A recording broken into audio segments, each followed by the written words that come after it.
안녕하세요. 한의사 이경입니다.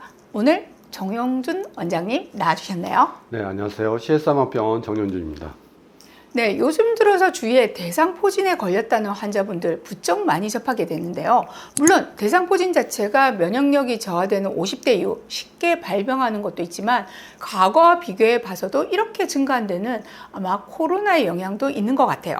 한 연구에 의하면 코비드에 감염된 50세 이상의 사람들이 감염되지 않는 사람에 비해 대상포진에 걸릴 확률이 15%나 높다고 하고요. 특히 중증 코비드 입원 환자의 경우에는 21%나 높아진다고 하니까 이제는 누구나 한 번씩 걸리는 코비드라고 생각을 해보면 대상포진도 적극적으로 대응하는 것이 바람직하겠죠? 자, 우선 아시는 분들도 많으시겠지만 그래도 좀 더 자세히 대상포진에 대해서 한번 설명해 주시죠.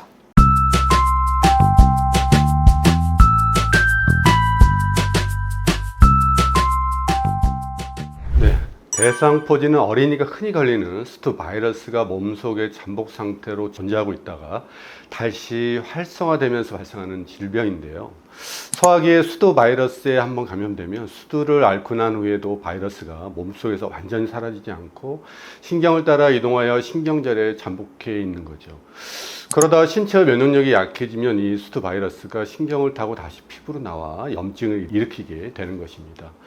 젊은 사람에게는 드물게 나타나고 증상도 되게 약한 편이지만 면역력이 점차 떨어지기 시작하는 50세 이상의 성인에게는 빈발하는 편이며 증상도 중등도 이상한 경우가 많습니다. 실제 건강보험심사평가원 자료에 따르면 2021년 기준으로 전체 환자 중에서 50대가 22.7%, 60대가 23.2%, 70대가 12.4%, 80대 이상 5.5%로 50대 이상이 전체의 약 63%를 차지하는 것으로 나타났습니다.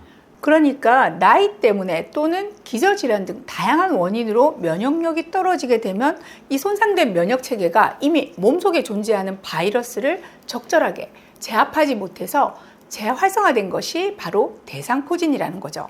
꼭 노화가 아니더라도 인간 면역 결핍 바이러스, 그러니까 HIV 감염 환자나 장기 이식 환자, 항암 치료를 받는 사람 등이 고위험군으로 알려져 있는데요. 또 잦은 스트레스, 앞서 말씀드린 대로 코비드에 걸린 분들도 위험도가 올라간다고 하니까 어떻게 보면 이제 대상포진은 누구나 걸릴 수 있는 질병이라고 할 수 있겠어요. 네, 맞습니다. 그러다 보니 대상포진 예방접종에 대한 관심도 높아졌는데요.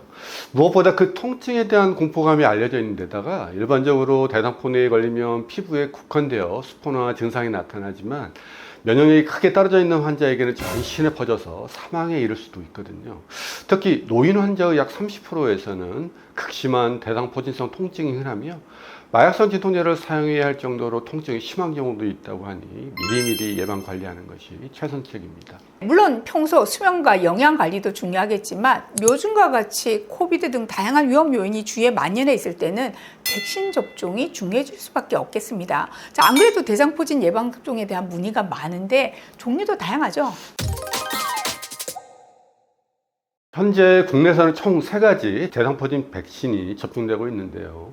먼저 글로벌 제약사 MSD의 조스터박스는 2012년 국내에 출시된 첫 대상포진 백신이고 2017년 국내 제약사 SK 바이오사이언스의 스카이 조스터가 등장하면서 선택지가 하나 더 늘었습니다. 네. 여기에 더해서 지난해 12월 GSK의 싱글릭스가 출시되면서 대상포진 백신은 총 3개가 됐습니다.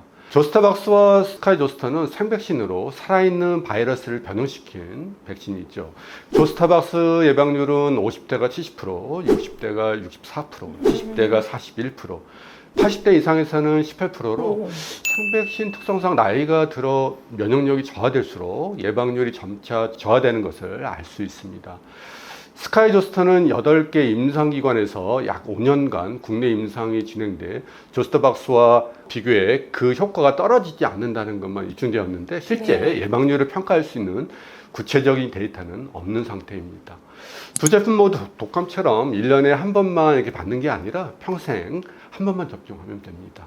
이 둘은 생백신인데 반해서 싱그릭스는 사백신, 그러니까 살아있지 않은 항원의 면역 증가제를 결합해서 만든 백신이거든요. 자, 예방접종에서 결국 예방률이 가장 중요할 텐데요. 예방률에서도 차이가 꽤 있다고 알고 있는데요. 싱글릭스는 예방률 면에서 조스타박스나 스카이조스터 두 제품을 월등히 앞서는데요.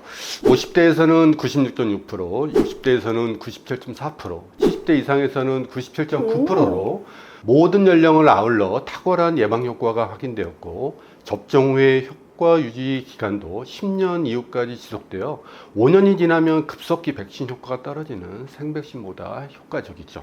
단 싱글릭스는 2개월 간격으로 2회 접종이 필요하고 또 가격이 비싸다는 단점이 있습니다.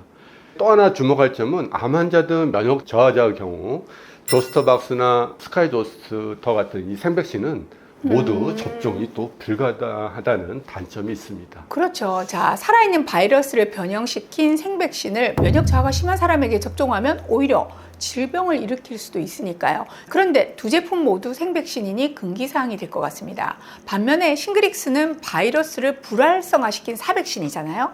따라서 체내에서 증식할 위험이 없다 보니까 질병 혹은 치료로 인해서 면역 저하가 심한 경우나 면역 억제제로 대상포진 위험이 높은 사람에게도 투여가 가능하다는 거죠. 그런데 이렇게 미리 예방을 해서 피해가면 좋겠지만 그렇지 못한 분들도 계시잖아요. 대상포진은 정도와 발생 부위에 따라 다양한 합병증이 생길 수 있기 때문에 초기 대응이 중요한데요. 자, 그것도 알려주시죠. 발병 시 항바이러스 제제를 조기 72시간 이내 복용하면 치료에 효과적이라고 알려져 있습니다. 또한 통증 완화를 위해 가바펜틴이나 프라가발린 같은 항경련제를 함께 복용하기도 합니다. 또한 비타민C가 대상포진 후 신경통을 줄여준다는 연구 보고도 있는데요.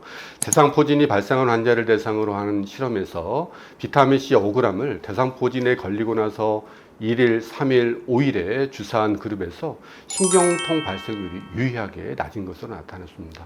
저희 병원에서도 대상포진 후유증으로 인한 신경통에 항바이러스 제제와 함께 고용량 비타민C 수액 치료를 처방하고 있습니다. 네. 그리고 한의학적으로도 급성기 후유증이 만성기에 따라 적극적인 치료가 가능한데요. 급성기에는 청열, 해열, 어열을 제거하는 한약 치료, 그리고 진통, 항염 효과가 있는 봉독이나 사동약힘 등이 활용되고 있습니다. 또 후유증기에는 발진 부위 혈액순환을 증대시키고 염증을 진정시키는 한약제를 처방하게 되면 병변의 치료 촉진뿐 아니라 이후에 발생할 수 있는 신경통과 합병증을 최소화할 수도 있습니다. 네, 무엇보다 대상포진에 걸렸다는 것은 그만큼 면역이 떨어졌다는 반증이죠. 급성기 치료에 치중하는 양방치료와는 달리 한방에서는 대상포진이 재발하지 않도록 면역력을 증강시키고 또 대상포진으로 인해 저하된 체력을 회복시키는 만성기 치료를 중요시하는 경향이 있는데요. 자, 이때는 한약과 면역약침 등이 효과적입니다. 선풍기 바람도 셀 수 없을 정도로 극심한 통증을 호소하는 대상포진. 철저한 건강관리와 예방접종으로 걸리지 않도록 하는 게 최선이겠죠. 다음 이 시간에 보다 유익한 정보로 찾아뵙도록 하겠습니다. 감사합니다.